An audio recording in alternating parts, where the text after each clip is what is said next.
पालूस ने तीतुस को लिखते हुए दरज़ैल कहा, यह बात सच है और मैं चाहता हूं कि तू इन बातों का यकीनी तौर से दावा करे ताकि जिन्होंने खुदा का यकीन किया है वो अच्छे कामों में लगे रहने का ख्याल रखे।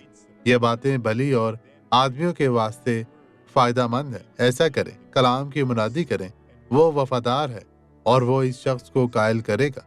और फिर कलाम सुनकर वो अच्छे कामों को बरकरार रखेंगे। और वो क्या है, जैसा कि यीशु ने किया। किसी को भी इन कामों से मुख्तलिफ काम नहीं करना चाहिए जिनकी इसने मिसाल कायम की है, लेकिन कोई उससे बड़े काम कर सकता है, क्योंकि वो कहता है कि यूहन्ना 14:12 में, मैं तुमसे सच कहता हूँ कि जो मुझ पर ईमान रखता है ये काम जो मैं करता हूँ वो भी करेगा। आए दुआ करें। बाप, मैं हर शख्स को बरकत के लिए अपने हाथ उठाता हूँ, तो भी अपना दाना शफ़क़त भरा हाथ इन तमाम लोगों की तरफ बढ़ा और बदी से इन्हें महफूज रख, बीमारियों से, मुश्किलात से, मुझसे सुनासी के नाम में। और आप कहें आमीन। खुदावंद आपको बरकत दे।